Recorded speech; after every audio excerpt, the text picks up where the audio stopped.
Excellent.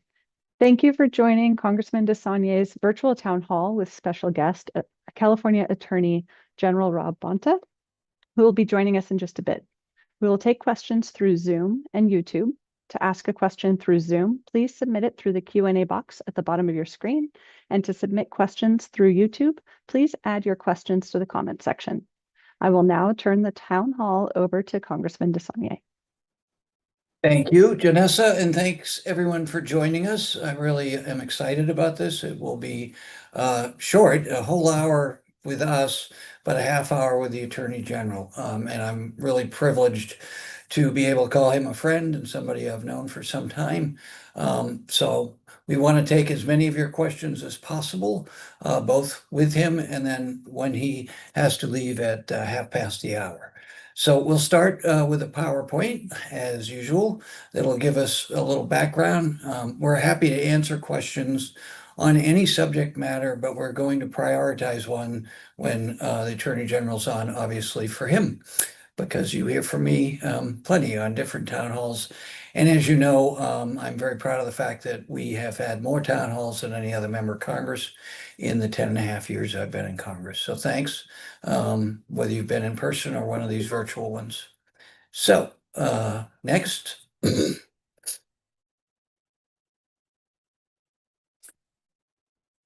So this is the makeup. One thing I should mention, we didn't have the PowerPoint strip that we usually have, just explaining this is a congressional town hall.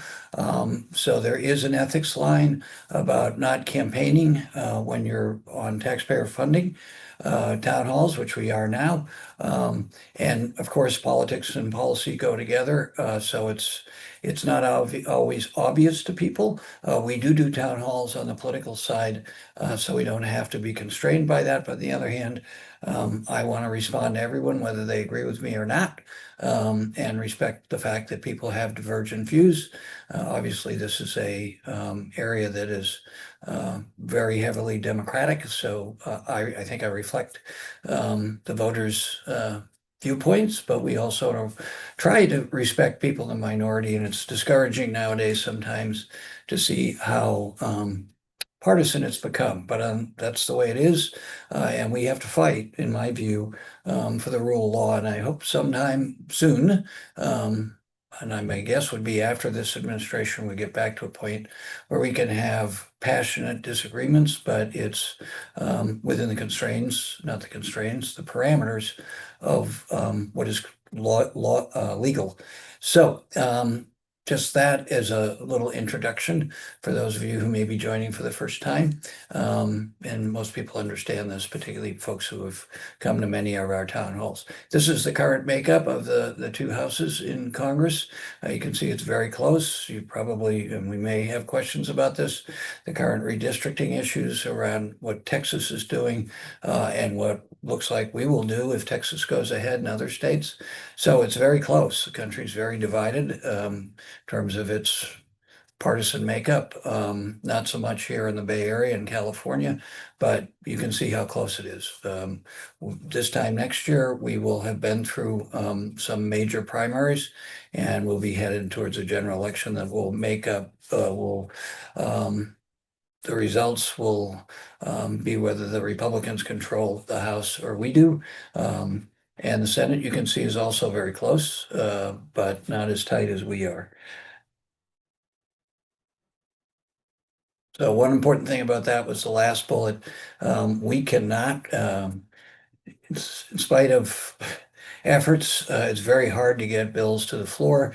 When you introduce a bill in the House of Representatives, you literally put it in what's called the hopper. You ever heard the expression "in the hopper"?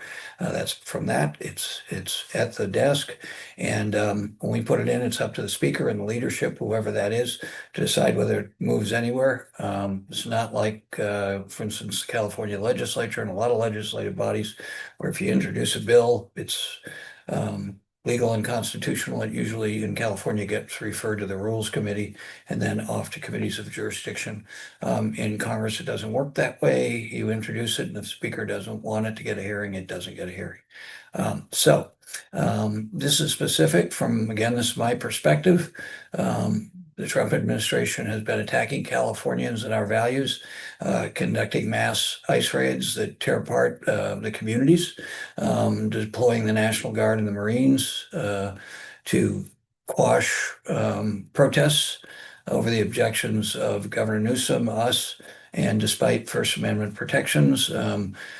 Those of you who saw the video, Alex Padilla, Senator Padilla, I've known for many years. We're very good friends. I can tell you I was very upset at what I saw, and having communicated with him and knowing his background, his family. He was in the federal building in Los Angeles. He had shown his ID and his identification to the security people there, and then justifiably he got upset when he heard what he was hearing. He didn't attack the Homeland Security secretary, so that was pretty outrageous, just unbelievable that that would happen under those circumstances. And then this bullet is near and dear to me, having been a member of the California Air Resources Board for 2 Republican governors and 1 Democratic. Used to be very bipartisan. The original Clean Air Act was signed by Richard Nixon, and then the California Clean Air Act was signed by Ronald Reagan and is no longer bipartisan. But they've been targeting our ability under the U.S. Clean Air Act to go further based on public health standards, and electric vehicles have become very prominent here in the Bay Area. We lead the country in people choosing to buy this product. Right now, the Chinese are dominating the field, and they have over 3 million charging stations in that country. America has 200,000. I have got a bill passed, a Clean Corridors bill that would contribute $8 billion for us to catch up to that. It's important for people to have choice between fossil fuel and alternative fuels, and very important if we are going to address our continuing struggle to manage climate change as defined by peer-reviewed analysis for 30 years. And threatening the University of California and taking money away that we believe is done illegally, that's been federally appropriated and gone through the grant process. So next.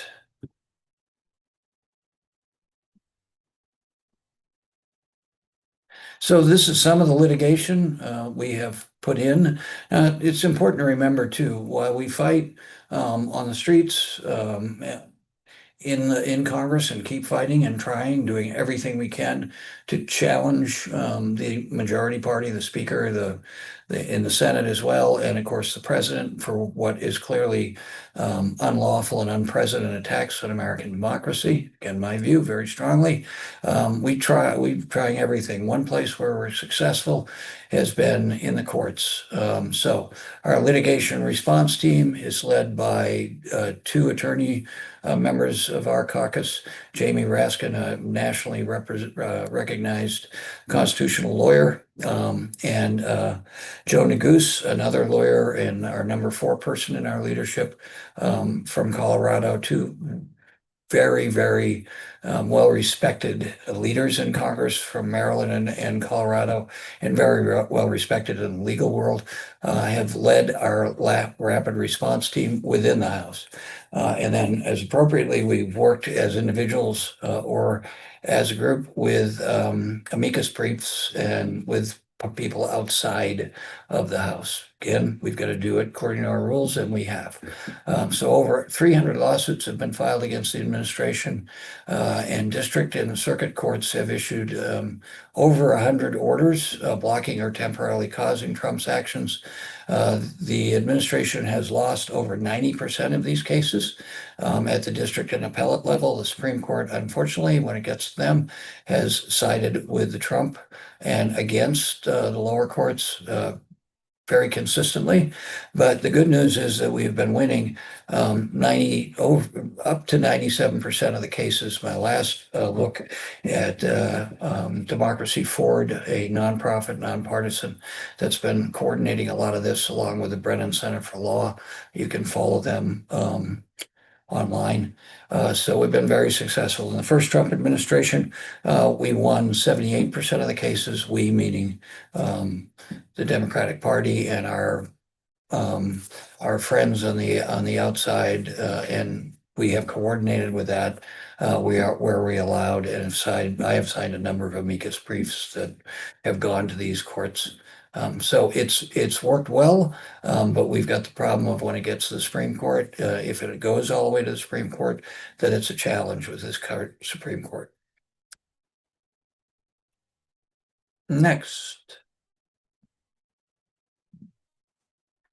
So 140 efforts to stand up and fight back. I mentioned amicus, friend of the court, if you're familiar with that legal expression, opportunity to add your name or the institution you're part of as just for the courts to see who's supporting these challenges, supporting the state of California's work to hold the administration accountable through lawsuits challenging the unlawful deployment of the National Guard and the Marines in Los Angeles and the illegal cancellation of California's Clean Air Act waivers.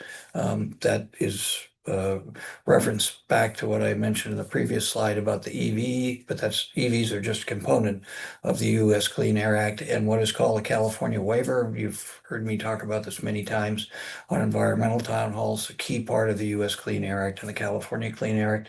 It's not arbitrary. It's in the legislation. The Clean Air Act, again, signed by Richard Nixon, bipartisan, to deal with this country's pollution over the years, and it's worked remarkably well. It's a real standard that the U.S. Clean Water Act for effective law for the environment that was supported in a bipartisan way in an era where we valued the public health and combating pollution across the country. So the waiver allows us to go further based on public health findings, and it can be challenged in court. Other states can petition US EPA to come up to our standards if they choose to. We don't force anyone to do it. We do it, and then they can come up, but it has to be based on very clear public health standards. There's a cost benefit in all those regulations when we take them up, when the Air Resources Board takes them up. Really a wonderful piece of legislation, a wonderful organization. And then, as I say, people can bring lawsuits, private rights of action.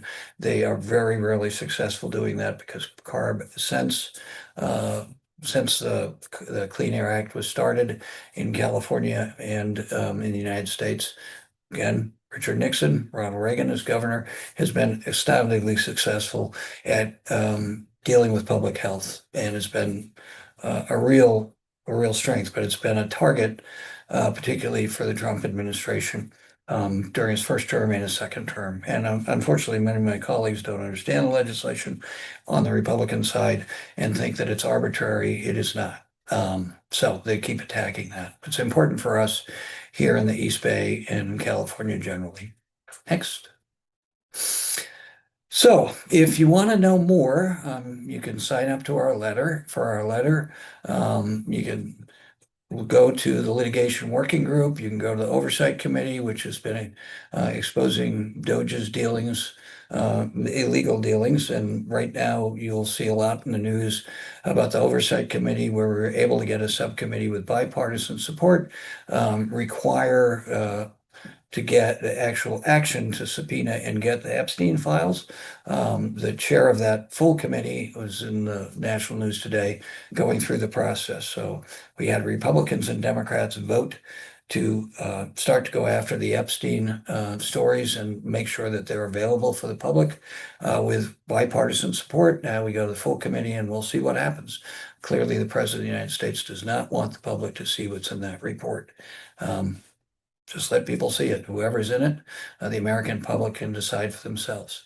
So we always appreciate you sharing your personal stories, contacting the office if you're constituents, and we're happy to work with you in any possible way to make sure your voice is heard. And again, you don't have to agree with us. We just ask you to be respectful and civil for the process and for the institution that I am part of and proud to be part of and have been part of for now 6 terms, 10.5 years. So thanks so much. And with that, we should be just about ready to introduce the Attorney General. I'll start. Just you can see his bio, appointed as California's 34th Attorney General by Governor Newsom, previously served in the Assembly. I overlapped with him for 3 years, and he's led the effort in California, but also with like-minded states and attorney generals around the country to really provide a real force for the rule of law, where appointees in federal court, both appointees by Republican presidents, including President Trump, and Democratic presidents, have supported his efforts, as I mentioned in the earlier comments, by quite a bit. And if he's ready, I'll be happy to introduce him whenever he's on. Janessa?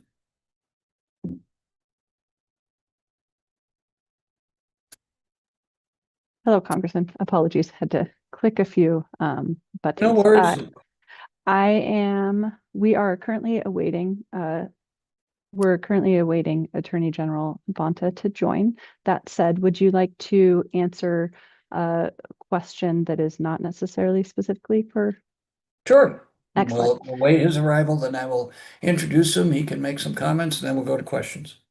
Perfect. The first one's from Barbara. What is Regent's response to the attack on the UC system? I'm sorry, what the Regent's response? What is the Regent's response to the attack on the UC system? Specifically, I do not know because I haven't looked at the Regents about the attacks, but I know that just recently announced millions of dollars being pulled away from UCLA. So the Regents, I'm sure, are very active in trying to defend these wonderful institutions in our UC system. And I see that the Attorney General has joined us. Hello, Congress member. Wonderful to see you. Thanks for having Oh, look at that smile. I'm glad you're informally Californians. Well, thank you, Mr. Attorney General Rob. It's really, I'm very, very grateful you could join us for a half hour. And I'm gonna just introduce you as a friend, a former colleague, and somebody I have great respect for. The Attorney General is a bit of a slacker. He was a high school valedictorian, then went to Yale undergraduate. He's the antidote for some people who went to Yale Law School. He went to Oxford. In between Yale undergrad, Oxford, and then came back and went to Yale Law School. For people who know that some of the less prominent graduates of Yale Law School, like Clarence Thomas and the Vice President of the United States, my opinion, the Attorney General is the antidote for that. But really a wonderful colleague. He was on the Alameda City Council after his academic career, was in private practice, and then represented a lot of wonderful clients in protecting the public interest before he was elected to the Alameda City Council and the state legislature. And then he was appointed when Javier Becerra, another good friend who is left to become the secretary, left the AG's office in California to become the Secretary of Health and Human Services. AG Bonta was appointed for the remainder of his term and then got elected with 60% of the vote. So with that, Rob, thanks so much for joining us. Please go ahead and say whatever you would like to say, as long as it's flattering. Only kidding. Only kidding. Absolutely. Well, thank you. And it's wonderful to be with you. Thanks for the invitation. I appreciate all that you continue to do to fight for California's values, our nation, our democracy, the rule of law. You are a wonderful colleague. You are continue to be a great friend, and I appreciate our ability to work together in many ways in different roles, all in service to our great state of California. So it's an honor and a privilege to be with you tonight. And I want to say those are my comments directly to Mark, but I do want to say to all the Congressional District 10 constituents watching today and participating today, you are very lucky to have Mark DeSaulnier in your corner in DC.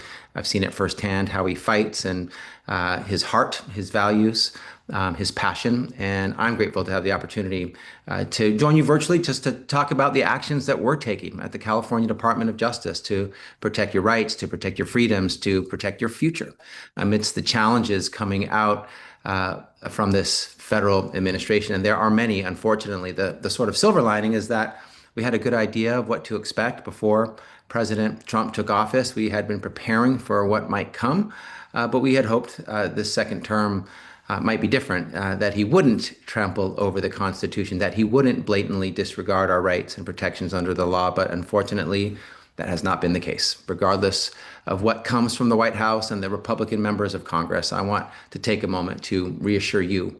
I'm not here to pick a fight, but I'm not backing down from one either. And I know the same goes for Congressmember DeSaulnier.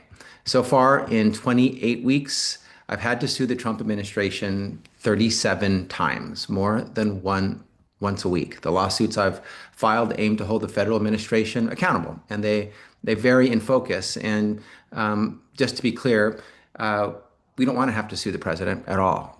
Our goal is to have sued him 0 times at this time in his term. But if he violates the law, if he tramples over the Constitution, we will meet him in court. So the number of times that the Trump administration and Mr. Trump get sued are completely dependent on Mr. Trump, on his actions. He has a lot of authority, a lot of power within the actual official role of President of the United States of America.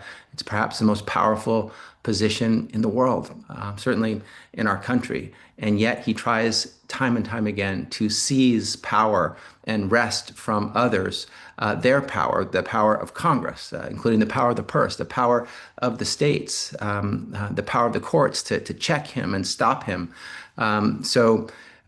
We have covered a lot of ground in our lawsuits because of the conduct of Mr. Trump, from challenging Trump's attempt to end birthright citizenship and his threats to freeze federal funding, to the decimation of funds that support medical and public health research, and allowing DOJ to unlawfully access Americans' personal information, not to mention Elon Musk's unlawful exercise of power in his commanding of DOJ. We're active on all fronts. Wherever we determine the Trump administration's actions are illegal, we act and we sue.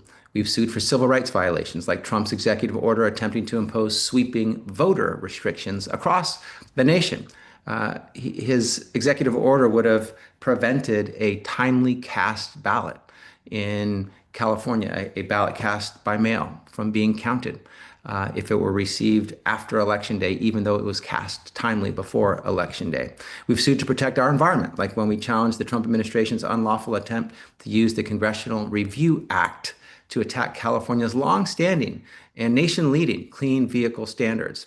And instead of doing their job, House and Senate Republicans failed to check executive overreach and decided to help dismantle the balance of power and undercut states' rights. The Republicans in Congress are sitting on their hands and letting the executive branch take their power from them instead of being standing tall as a co-equal branch of government. We've also sued to protect our workers, like when we challenged numerous federal agencies for conducting illegal mass firings of federal probationary employees and other reductions in force in other agencies and departments. The list goes on, and we don't expect the president's barrage of unlawful, chaotic, and disruptive executive orders and actions to slow down, which means neither will our work ahead. The president has proven time and time again that he has no problem flat out ignoring the laws that Congress has enacted and plowing ahead with his own hateful and cruel agenda, in clear violation of the constitutional guarantee of a separation of powers. Republicans in Congress have made it clear they're just fine with letting that happen. Fortunately, we still have some state representatives that believe in the rule of law, are standing up for what's right.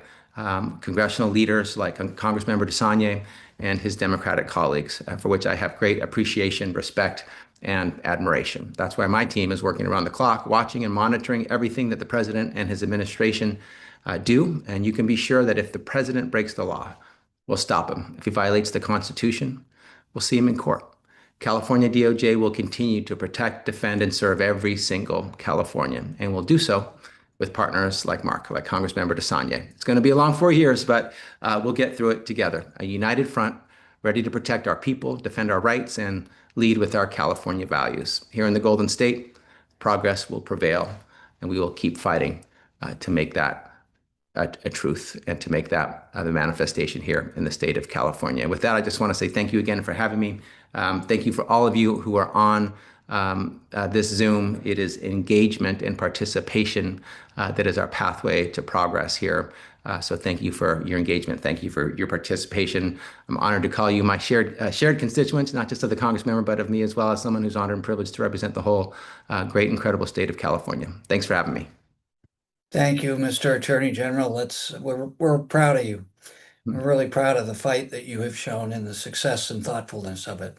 So with that, I'll turn it back to our fabulous district director for questions. Janessa, what have we got? Thank you. As mentioned, we'll move on to the question and answer section of our town hall. As a reminder to those tuning in, if you'd like to ask a question, please use the Q&A function at the bottom of the screen or submit your questions through YouTube comments.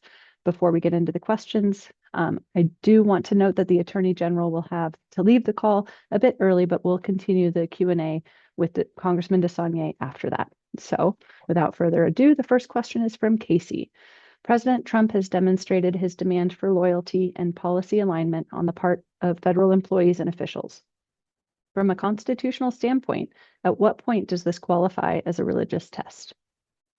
Oh, all yours, Mr. Attorney General. I don't know if it would be a religious test. It could definitely be a First Amendment violation to the extent that free speech or freedom of association are being prohibited by the government to have a violation of the First Amendment of the United States Constitution, which includes the right to free speech. We've all heard of that. Also, freedom of association. You need to have government action that infringes upon and harms your right to freely express your own opinions and views, as well as to associate with who you like, including associating with other political leaders who you find to represent you and to share your values. And so there definitely could be a freedom of association, maybe a freedom of speech violation to the extent that Trump, as the leader of the executive branch, a elected member of government, is prohibiting people who happen to work in government from having their own expressions of their free speech and associating with those who they wish to, including other candidates or elected officials who share their view of the world, their values, and who they want representing them. So I will say that when it comes to the First Amendment and the Bill of Rights generally, states generally cannot sue on the behalf of those individuals whose rights are violated. Usually they need to bring their own lawsuits. It's something in the law called standing. You have to have been harmed and suffered a harm that can be remedied by the courts.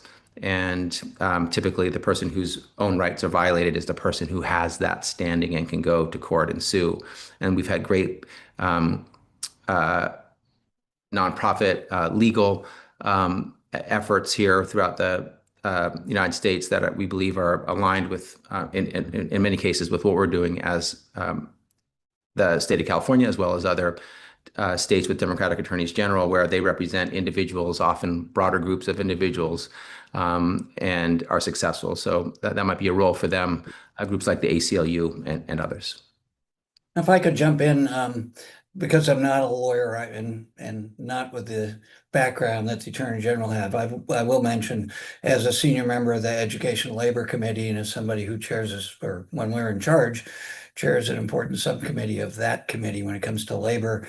We have a very large population in the East Bay of federal employees. San Francisco is Region 9 of the country, starting in the Northeast. So we've been in contact with many federal employees in this office who live in our district and with the rest of the Bay Area delegation, and worked with the whole delegation in California, because he's clearly, as I said in my introductory comments, the administration has targeted California, but specifically federal employees. And in his first administration, he attacked Region 9 EPA in particular, and we did a lot of work with their labor unions and with them individually to try to protect them. Having said that, it was not easy, and a lot of people were forced or coerced to leave employment before they would choose to.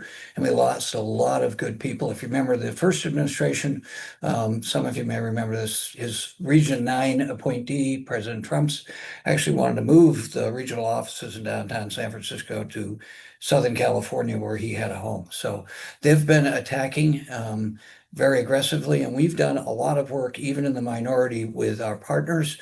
I mentioned to you in the introduction Democracy Forward, the Brennan Center for Law. There's a lot of good cooperation with the federal employees union. So to the degree that California doesn't have standing in this point, we've done our very best, hardest work to make sure when we do have opportunities, we've fought this. And it's a real problem to attract and retain qualified professionals to go into this work, of which we are blessed in the Bay Area to have so many great dedicated federal employees. Right. And thanks for that perspective from the labor perspective. It's absolutely right. All of the labor protections that federal employees have continue to apply. And if any of those are violated, there could be grievances or potentially lawsuits that could be brought.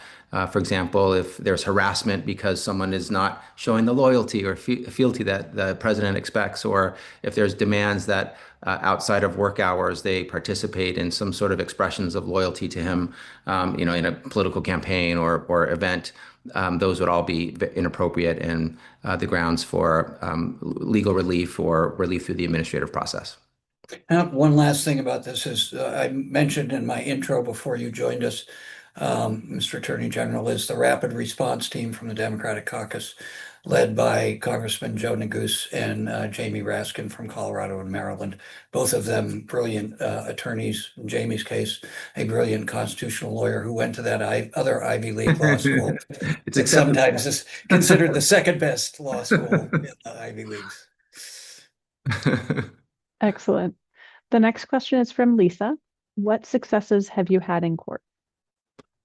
Thank you for asking, Lisa. We recently submitted a report to the legislature specifically on that question. The legislature and the governor provided a $25 million pot of funding to support any litigation that we might need to participate in vis-a-vis the federal administration at the end of last year. And they asked us rightfully to provide a report on the cases that we brought and the successes that we've had. And so your question is very timely.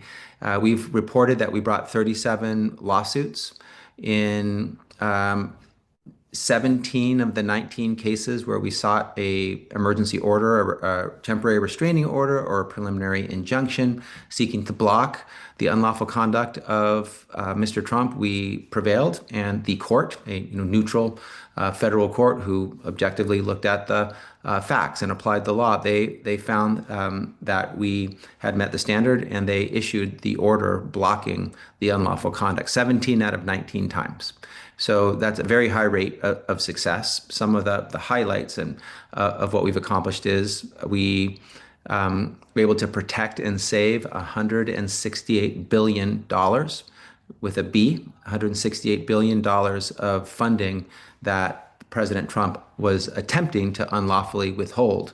Federal funding that was due California, and he was improperly trying to withhold. It would have funded.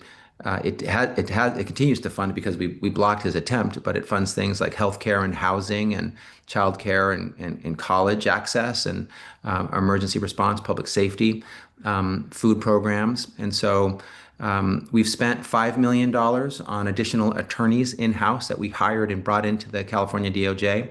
And that has led to in our lawsuits to $168 billion of savings. So that's for every $1 spent, we've saved, protected, and secured for California $33,600. So a ROI of 33,000x, something that would make any Wall Street investor salivate about the opportunity to get that kind of return on investment. So we believe that we've been very successful.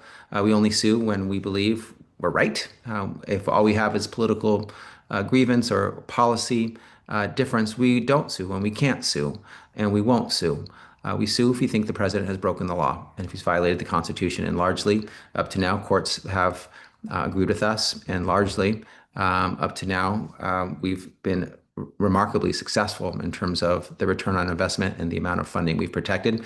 And that doesn't include things that are priceless, like constitutional rights. You can't put a dollar figure on it. Protecting birthright citizenship.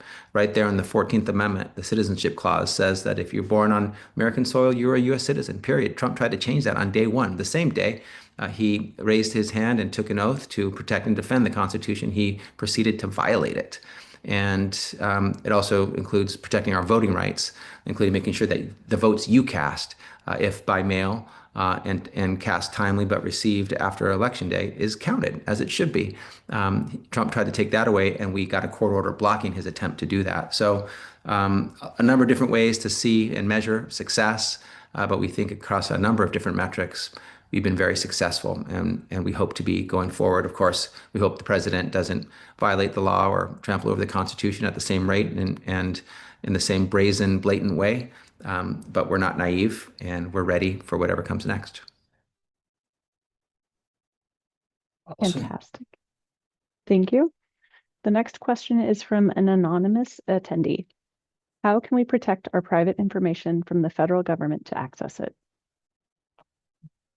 That's a constant struggle, and I will defer to the Attorney General again from a legal perspective, but it is a relentless struggle right now, particularly with the digital age and access to it in nefarious ways to get our private information. But Mr. Attorney General, on the legal side? Yeah, we're seeing DOJ attempt to access private sensitive information, like accessing the Treasury payment system in the early days of this Trump administration that has information like your social security number, your bank account information.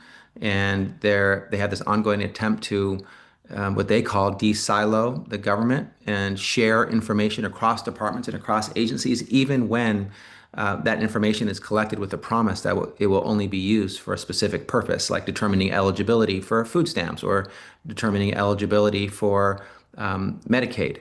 And they're sharing, in one instance, Medicaid information with Department of Homeland Security for immigration enforcement purposes. They recently made a request for all of the information the state of California has on our CalFresh program, our food stamp program. And we refused to provide it because they didn't guarantee that the Privacy Act of 1974 and other privacy protections would be honored. And we know that they're trying to amass a comprehensive, universal, broad database that has information on Americans, and that they will collect it and use that information to advance their agenda, an agenda that includes aggressive immigration enforcement, including immigration enforcement against folks who are lawfully present, including deporting U.S. citizens. A 2-year-old U.S. citizen daughter was deported with her mother. They're attacking gender-affirming care. They're attacking reproductive health care. They could use the data that they amass to target providers and patients and others for whatever their purposes might be. So it is dangerous what they're doing. It is wrong what they're doing. It's not just immoral, it's illegal. And so we've brought them to court to stop them. We were successful in blocking their access to DOJ when they tried to access the Treasury payment system. We believe we'll be successful in our other efforts because they're clearly breaking the law and violating the privacy of Americans for their own cruel agenda. And but it's important for you as a Californian, as an American, to be aware about how the federal government is using your data. You shouldn't have to make decisions about, Americans shouldn't have to make decisions about whether they should apply for food stamps or have their data be breached. They should be able to apply for food stamps and have their data be secure. Same with seeking health care. But that has unfortunately not been the case. And so we think it's wrong. We think it's illegal. Trump has created this problem. Trump has violated the privacy of Americans. Musk has violated the privacy of Americans. And we've gone to court to stop them both. I just mentioned the California legislature has done a lot of work in this regard as well. And we really have to count on California, given where so much of our digital companies are, and some of whom I used to have great respect for. But there's a lot of work, and for those who are frequent to our town hall, it's a priority for me as a senior member of the Education Committee, kids' behavioral health and what algorithms are doing, and a lot of the great work that the Surgeon General did identifying those risks in the Biden administration. But I really appreciate the Attorney General's efforts and the legislature and the governor to try to protect a really serious problem, both for your privacy, your basic privacy, but also for much more insidious actions by these, unfortunately, privately or publicly and privately held companies. And the EU is doing a lot better job on looking into this. Good point. Excellent. Looking at the time, it looks as though we have time for just one more question, and we've had multiple attendees ask some iteration of this question. What is California doing to protect immigrant communities? Oh, thank you for asking that question. We've been very active in California on multiple fronts. I'll talk a little bit about what the California Department of Justice has done, but the California legislature and the governor have also been active. One of the things they did early on was provide a significant amount of funding. I believe it was 25 million, maybe $50 million to be used for legal representation for California immigrants who are in removal proceedings that are initiated by the federal government to make sure that they have legal counsel to advise them of their rights and make sure their rights are not violated and that they're honored throughout the process and they get real due process and with rights and protected along the way. We've also, of course, been involved in cases like the case in Los Angeles where there were Marines and National Guards people on the ground.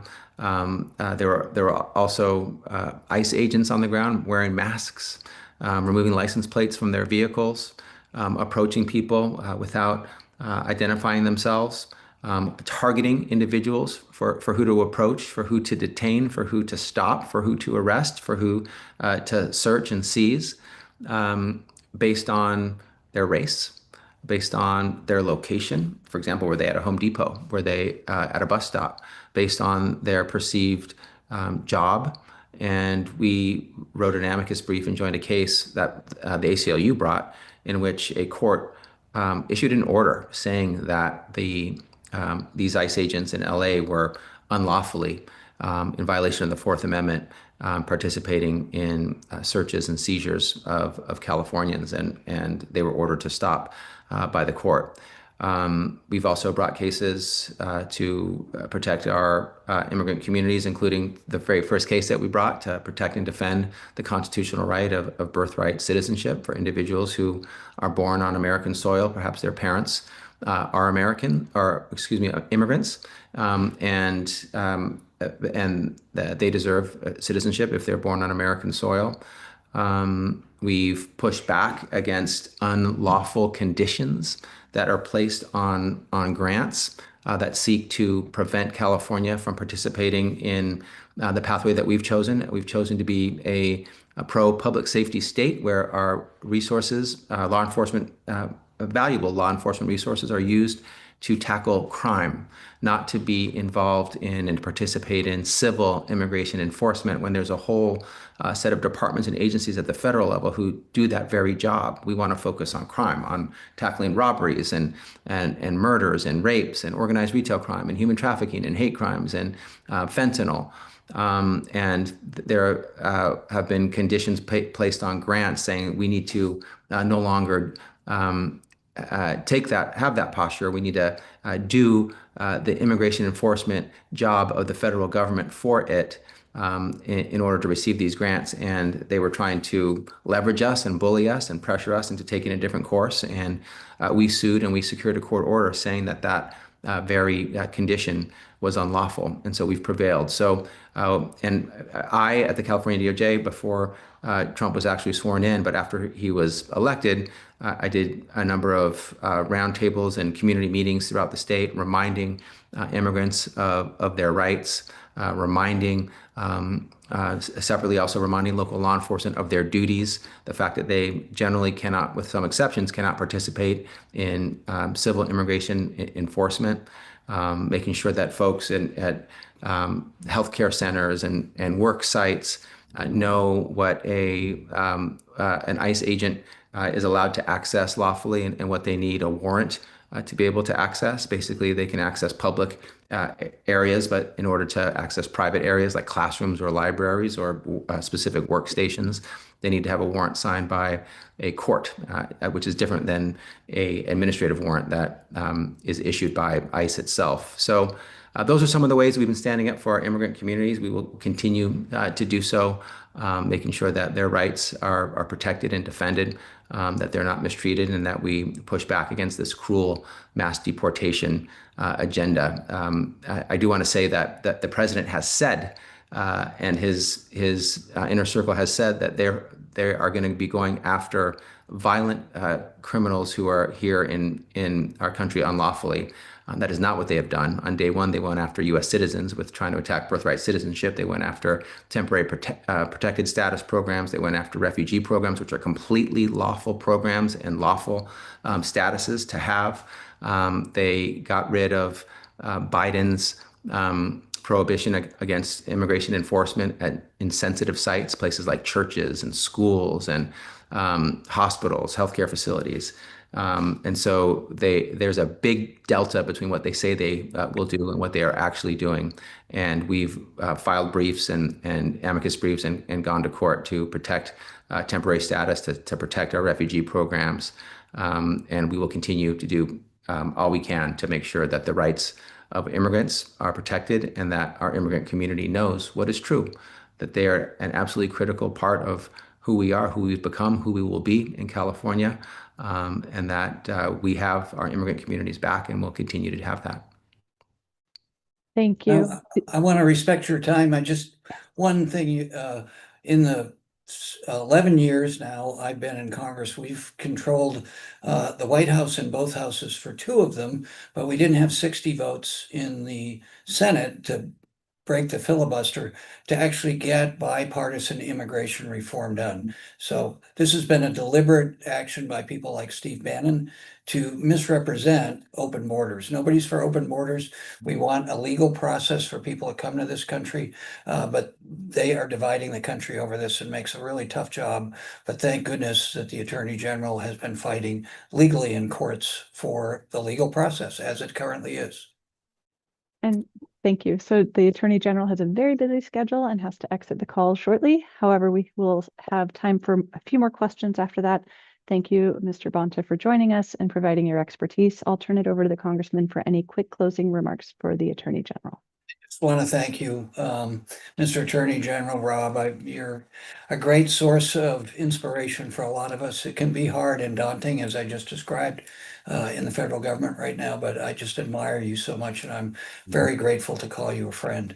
And if you've got any comments, please feel free, but we want you to get back on schedule. Back at you, Mark. I feel the same about you. Grateful that you're my friend, also such a fierce and passionate leader. Grateful to be with you tonight. Again, to all your constituents tuning in, you're lucky to have Mark representing you, Congressmember DeSagne. I do just want to say this to all of you. Again, thank you so much for being on this call. Participation and engagement is so critical. Democracy thrives with participation and engagement and advocacy, and it dies in the dark with neglect. And so keep participating, keep speaking up, keep speaking out, stay engaged, stay enraged, never accept what is so unacceptable from this administration. And we can never normalize what's so abnormal, and never forget that people power is the most potent power that there is. And we ought not feel hopeless because we're not helpless. We will make the decisions about what happens next in this country. People will always have the first and the last word. And there's a lot more chapter to be written in the story of California and the story of the United States of America. And you and me and us, we're going to write it together. So keep pushing, keep fighting for your values. The Congressmember and I will fight right beside you. Wonderful. Thank you. Thanks for having me. Thank you. We will now continue the question and answer section with Congressman DeSagne. I have a question from Donna. There are 2 national parks in in district, John Muir and Eugene O'Neill, and 2 more in the East Bay, Rosie the Riveter and Port Chicago. All are subject to enormous budget cuts and censorship of honest American history. We must protect our national parks. I'd like to know what the congressman is doing to protect the National Park Service. Well, I put a lot of effort into this. I'm a history major. I love American history. As Ken Burden said about our national parks, they're one of America's best ideas. If you followed his wonderful documentary series on national parks, the 4 we have in Contra Costa are just spectacular. I'm really proud of the fact that I'm just very proud of the fact that I continue the efforts by George Miller to exonerate the Port Chicago 50 to get funding. Mr. Miller, in his 40 years in Congress, was able to establish the National Park and Memorial at Port Chicago. He was also integral in Rosie the Riveter in getting the funding in that location, a remarkable location. So I'm very proud of the fact that I was as the legislative liaison of President Biden said to me, "You did it, Mark," and I did it with George Miller and all of you who worked on this to convince the administration and the Secretary of Navy to recognize, in that instance, what should have been recognized many years ago, that those 50 sailors who were court-martialed never should have been. So I was able to get $3 million when we had control of the budget to create the visitor center at Port Chicago. So we memorialized that physically with increased capacity. Also, I've been integral for over 30 years in the work at the Concord Naval Weapons Station. Now, almost a half of that is in the East Bay Regional Park District and is named after Thurgood Marshall, who helped defend in his youth for the NAACP those sailors. So, and Rosie the Riveter, what can anyone say about that wonderful site? Unfortunately, I did represent them for a long time, but I do not now. That is in Representative Garamendi's district. And then one of the real treasures is the Tahoe House at Eugene O'Neill, just a remarkable location. Feel free to access those facilities, both Port Chicago, the actual site on the waterfront has to go by when it's open for the anniversary because it's still a military base, and Tahoe also has to go by reservation. Rosie the River, you can go over there at any time when it's open. So we're fighting like very, very, very hard for these national treasures. You know, as George Santayana said, for those who forget history or condemned to repeat it, that's part of what this administration is doing, is redefining American history in their own view, as opposed to a correct, balanced view of the truth in this country. And that's how we get better, when we face our truth and our past and we don't forget it. The national parks are important for it, and it's a priority for me to keep those open and accessible and continue to build them, particularly in Port Chicago, to get that visitor center built so that story can be told. I think we have time for just one more question. I have one here. It's from an anonymous attendee. In your opinion, why are Republicans so willing to relinquish their constitutional rights and obligations to serve as a check against presidential actions? The Republicans in the Nixon administration did not cave to him. Do Republicans really agree with his agenda, or are they simply afraid of him? I would say they are afraid of him. And the history of this, if you read books like Dark Money by Jane Mayer, who's done a lot of work on this, and there are other books about the Koch brothers group, they spent a lot of money when Citizens United got passed that opened up the floodgates on what's called independent expenditures on a 5-4 decision. When that conservative majority said that money equaled expression outside of campaigns, it's billions of dollars now spent. And as opposed to what a lot of people think, they actually started by purifying the Republican Party. So they spent a lot of the IEs electing people who they thought would be controllable. They ran campaigns against ethical conservative Republicans who you could work with. And those folks, unfortunately, have been taught lessons for the last 25 years that if you deviate from what those folks at Heritage and Koch, what their doctrine is, that they will have primaries run against them, and there'll be this huge amount of money spent. So what you've got is a lot of people. It's Pavlov's dog of politics. They're afraid to confront them. I've had many conversations with my Republican colleagues that we need people of both parties to stand up for the rule of law, and that's the way things are going to change. So that's the reason. I'll tell you that just my reading of history, Lyndon Johnson said when the Voting Rights Act were passed and the Civil Rights Acts, he said famously, "We've lost the South for a generation." He underestimated it. There's a lot of regional history in this country that plays out nationally. And that's my view of what's happened. And then Nixon came in after Lyndon Johnson and did the Southern strategy that changed the dynamics of both parties that we're still living with right now. We can have honest, legitimate conversations about the role of race and sex and bias in our history, but we have to be honest, and it's painful and tough. But that's part of why we've got this. But the Supreme Court's decision about Citizens United all these years later, when you look at the amount of money that's spent on independent expenditures, it's driven out a lot of really good conservative, principled Republicans. And that's why the people who are there now are afraid to change that. And it's been not just money, but it's been psychological. Excellent. Thank you, Congressman. The town hall, I'm sorry, I would like to turn it back over to you for closing Okay. comments, and then I'll remind everybody that this will be live after your closing comments. All right, thank you. That's directed at me and everybody. Well, Janessa, thank you. I have a wonderful staff here in our offices in the district that I'm so proud to be able to work with.